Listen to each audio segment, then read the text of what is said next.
Sejam bem-vindos a mais um Comportar. Estamos aqui com a Maria Carlotto e nosso tema hoje é a educação e as mudanças que ela tem sofrido nas últimas décadas e, lamentavelmente, um certo rebaixamento na qualidade. Não se prepara mais o aluno, ou eles não saem preparados como deveriam sair como saiu do antigo ensino médio.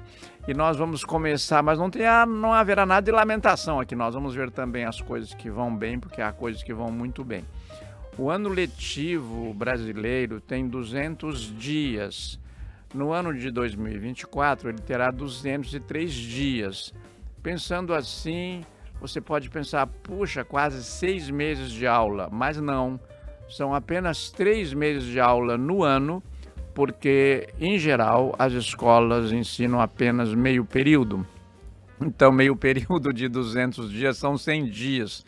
Quer dizer, com um pouco mais de 3 meses está cumprida a carga horária, assim ninguém vai aprender direito.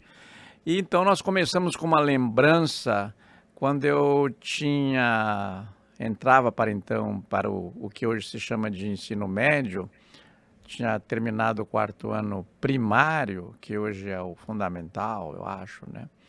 Então minha mãe teve vocação para eu ser padre, eu tinha 10, 11 anos, e fui estudar no seminário São Ludgero. O Vinícius, que é sempre muito diligente, descobriu a foto do primeiro seminário onde eu estudei, aí está. E o dormitório, Vinícius, era lá em cima, onde tem aquelas cumbuquinhas, aquelas casinhas no sótão ali, era o dormitório. E aqueles outros andares ali eram salas de aula. E era então em Seminário São Joaquim, São Ludgero. Maria Carlotto, o que você tem notado? Nós saímos de um ensino médio, no meu caso é bem específico, né? Havia a preparação para o sacerdócio, mas você não foi preparada para ser monja nem freira. Que você nos tem a dizer da escola antiga, para depois nós compararmos com a escola de hoje? Olá, meu querido mestre, nossos telespectadores que nos acompanham. Eu fui educada também em uma escola estadual que era dirigida por um padre, um padre salesiano, minto, o padre Capuchinho, e era bastante rígida. Era uma escola onde, apesar de ser uma escola estadual, tinha teste de admissão. E nessa escola, ela acompanhava o currículo escolar adotado pelo Estado, mas ela tinha um rigor diferente, né? Ela tinha uma ordem hierárquica que era imposta de forma diferente. Então, a educação que eu presenciei, ela foi muito mais rígida que a educação que minha filha presenciou, apesar de termos estudado na mesma escola. Ela acabou estudando nas mesmas escolas que eu fiz o magistério depois, então eu também fui educada como professora com esse método ainda, que a gente chama de método tradicional de educação, aonde o professor ele é um transmissor de conhecimento e o aluno um receptor. A minha educação ela foi bem diferente da educação de hoje, que é participativa. Hoje, a ideia é que o aluno participe da formação do seu conhecimento. Não acho que esteja errada, pelo contrário, tem que estar certo. O professor ele é um condutor, ele apresenta para o aluno e o aluno tem que diligenciar em busca desse conhecimento. Mas será que isso está acontecendo? Vamos a algumas diferenças para que a gente se faça entender bem claramente e as pessoas possam concordar, discordar, enviar mensagens, participar. Frases como as que eu ouvi, menino: preste atenção porque você não sabe, quem sabe sou eu. Por isso eu sou o professor e você é o aluno. Eu estou ensinando e você está aprendendo. Depois veio uma onda assim que passou a relativizar a função do professor e da professora. Esta mudança alterou coisas como as seguintes. É evidente que o professor e a professora tiveram sua autoridade enfraquecida num quesito indispensável ao conhecimento, à educação, que é a disciplina. Quando eu fui menino e fiz o ensino médio, não quero dar de jeito nenhum a minha vida ou a vida de quem quer que seja como modelo. Nós estamos aqui analisando realidades diferentes, mas predominava na escola algum tipo de coisa como estas, por exemplo, num arroz com feijão bem claro. Se o professor nos advertisse ou chegasse a nos punir, a diretora da escola ou o diretor também, o nosso pai e a nossa mãe iam à escola e reforçavam o papel dos diretores e dos professores, das professoras, dizendo: bem que fez, tem que realmente educar o menino. Foi para isso que o matriculamos. Hoje, em geral, tem acontecido muito isso, os pais dão razão aos filhos, mesmo quando eles estão errados. Quando estão certos, tem que dar mesmo, e quem julga é o pai e a mãe, à luz daqueles princípios constitucionais e educacionais, que ninguém pode esquecer que é este o norte. E vai à escola para reclamar de eventual correção nos filhos e apoia o desobediente, não a autoridade. Isso enfraquece a autoridade. Quando não, aliás, tem ido também a delegacia de polícia ou ao judiciário. O que resultou isso? A perda de autoridade não é boa para ninguém, em nenhum setor. A autoridade, ela é constituída para que ela, cumprindo a lei, seja obedecida. Nós tivemos também outros enfraquecimentos. Agora, Maria Carlotto, tem uma questão que sempre volta, é muito instigante, que é a seguinte: o ensino médio preparava para o curso superior. O vestibular não era esse bicho de sete cabeças. E, de repente, surgiram, à medida em que ia enfraquecendo o ensino médio, mas ainda não era fraco, mas não era mais, não tinha aquela excelência que tivera. Surgiu um novo tipo de ensino no Brasil, que foram os cursinhos. E se estabeleceram muitas escolas de apoio chamadas cursinhos. O que você tem a dizer a respeito dessa passagem, essa transição, assim, ensino médio, cursinho, cursos preparatórios, universidade, e essa bifurcação que foi esquecida, porque nós privilegiamos, me parece, né? Estou trazendo aqui para debater contigo. Me parece que houve uma soberania tão extrema, tão excessiva do curso superior, que as pessoas se esqueceram de que um curso de ensino médio pode dar uma qualificação profissional. Não é obrigado a fazer curso superior. Certo? Os cursinhos vieram para sanar ou para complementar aquilo que faltou na escola, no ápice da busca pela aprovação no vestibular, com bom destaque, uma faculdade com bom destaque, você acabava fazendo um cursinho para complementar ou para se equiparar àqueles estudantes de escolas onde o aprendizado ele era mais forte. Vamos usar essa palavra, mais forte, tá? E o cursinho vinha para tentar sanar ou para suprir ou para complementar essa situação. E isso acontece hoje, nos dias de hoje também. Mas esqueceu-se que para várias profissões não se precisa de um diploma, e sim que se faça bem feito. A realidade que nós temos hoje é de analfabetos funcionais, onde nós temos garçons que são advogados, Uber que são engenheiros, e não tem nada de errado com isso, claro que não tem nada, mas ao mesmo tempo em que nós temos um aumento do desemprego, nós temos também um aumento da falta de mão de obra qualificada para aqueles trabalhos que não necessitam de um diploma. Hoje, a coisa mais difícil que você tem é encontrar um encanador, é encontrar um eletricista. Aí surge, né, na dificuldade que surge a possibilidade. Na dificuldade, eu sempre digo que é na dificuldade que surge a possibilidade de se mudar, de se ter um novo rumo. E aí surgem os chamados maridos de aluguel, que acabam fazendo tudo. Mas lá atrás, quando eu fiz o magistério, você tinha os cursos profissionalizantes. Então, você tinha o magistério, você tinha o técnico em radiologia, você tinha os cursos que preparavam para o exercício das profissões. Hoje, você não tem. Eu vou aproveitar esse momento que eu acho assim comovente para lembrar que sou da geração que o ensino médio profissionalizante, sou um beneficiário direto desse ensino médio profissionalizante.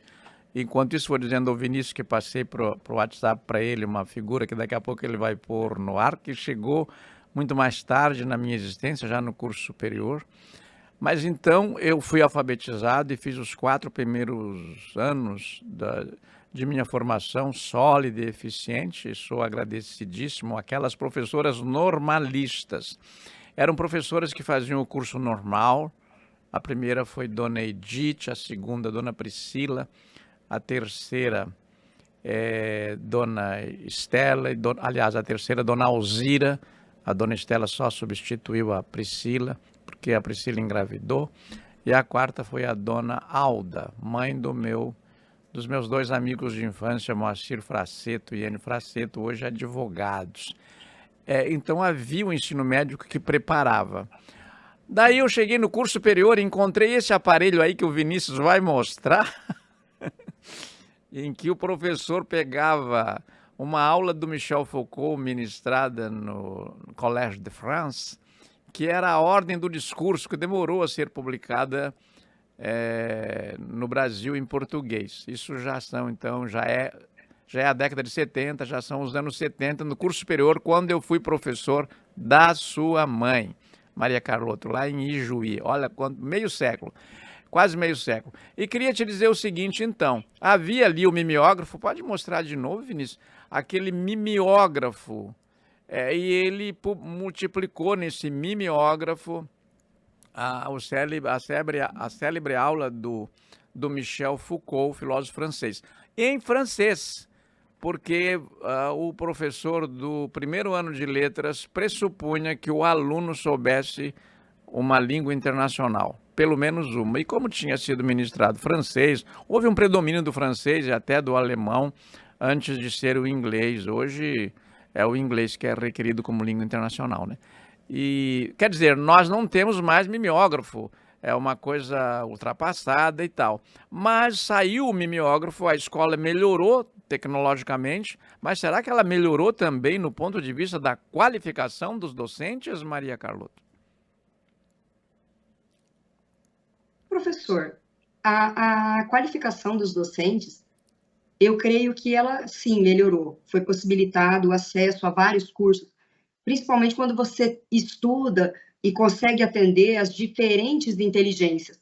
Quando você consegue atender. Antes, tínhamos a sala de aula com os alunos aprendendo de uma forma universal. Aquela educação, ela tinha que ser universal. E hoje nós podemos atender os alunos dentro das necessidades deles, os níveis de classe, a separação pela forma como conseguem acompanhar. Eu acho que a forma da qualificação dos professores, ela melhorou, sim, mas será que com a perda da autonomia do professor, a perda da autoridade, da disciplina, será que não ficou mais difícil de aplicar, de transmitir esse conhecimento para os alunos? Temos que... Desculpa, professor, pode falar. Queria lembrar, sim, Maria, por exemplo, minhas professoras do primário, né? Então é assim, primeira, segunda, terceira série. Chegava e dizia assim, elas não tinham feito letras, hein? Eram normalistas. Eu quero perguntar a quem tem o curso superior hoje, quem já fez o curso superior, e quem já fez em letras, inclusive, que está lecionando na área de letras, ou direito, que pudesse dizer o que essa professora me dizia. Dionísio, você conhece essa poesia? E aos alunos na classe, você conhece essa poesia do Olavo Bilac? Cartilha. Meu filho termina o dia, procura a tua cartilha e reza a Ave Maria, o gado volta aos currais, o sino toca nas igrejas, pede a Deus que te proteja e que dê vida a teus pais. E que ele terminava dizendo assim, que a gente possa concluir o dia dizendo, hoje fiz o bem, não fui vadio. Quer dizer, fazia uma revisão de vida num poema. Depois trazia episódios do Camões. Essas pessoas, reiteram, essas professoras, não tinham curso superior e sabiam de cor, como agora eu ainda lembro, fazendo brotar a minha memória, textos de cor de clássicos, de autores referenciais das literaturas e tal. Você ainda pegou essa época assim ou você já pegou assim mais para sem memória?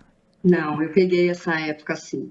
Eu ainda peguei a época em que trabalhávamos as poesias, quando iniciava a aula todos os dias, fazia-se uma reflexão de como tinha sido, principalmente quando voltava do fim de semana.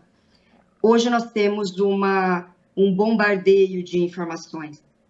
Hoje, mesmo com a grade curricular, que permanece algumas matérias que são aquelas que são obrigatórias, tendo sido incluídas outras matérias, ainda assim, nós sofremos um bombardeio de informações. Eu gostei da expressão, Carloto, bombardeio de informações. Num bombardeio tem feridos, né? Ou pode ter feridos. Tem mortos também. E que ferem? Essas fake news seriam as armas de ferimento? Aliás, esse inquérito aí não termina mais, né? São 5 anos, já fez um quinquênio. Outro dia o Esperidião Amin lembrou no plenário do Senado.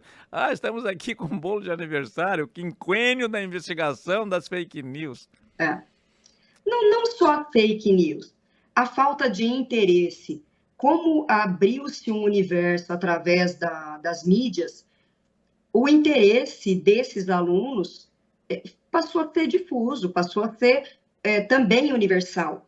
E ele deixa de ter interesse. E aí surgem os problemas com a atenção, os problemas com os horários, as disciplinas. Ele passa a ter contato com o universo que não está dentro da sala de aula. Ele deixa de estudar os filósofos, os poetas, para estudar os grandes mestres dos jogos virtuais, dos jogos online. E o professor, para poder prender a atenção desse aluno, tem que fazer malabarismo. Então, o professor mudou. Aquela figura da professora, e a maioria eram mulheres, né? O senhor falou, tinha vocação, a sua mãe tinha vocação para ser padre. Eu fui educada para ser dona de casa, né? E eu fiz magistério, fiz pedagogia, depois fiz o curso de direito e fui advogar, porque a mulher tinha essa vocação de ser professora. Então, a figura da mulher era aquela mulher mais séria, mais recatada. Hoje nós temos professores, professoras, e o professor tem que usar fantasia na sala de aula, ele tem que prender a atenção. Antes ele era o centro da atenção da sala de aula.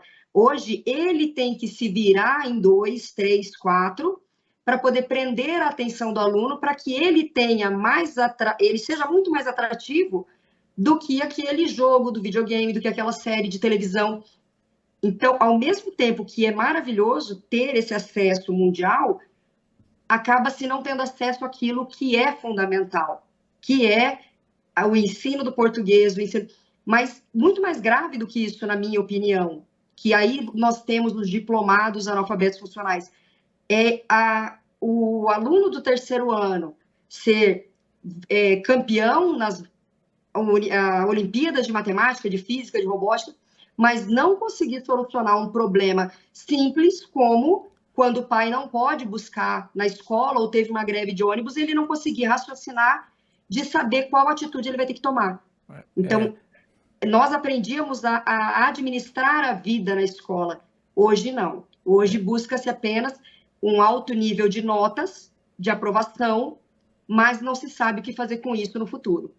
Eu volto a lembrar uma coisa que para mim é emblemática, né? O rei Filipe da Macedônia vai matricular o seu filho Alexandre o Grande, que se tornaria o Alexandre o Grande, nas aulas de filosofia do Aristóteles. E ele diz, mas eu não sei manejar a espada, como é que eu vou ensinar a manejar a espada? Ele disse, não, a manejar a espada ensino eu. Quer dizer, a educação básica que ele tinha como guerreiro teria do Felipe.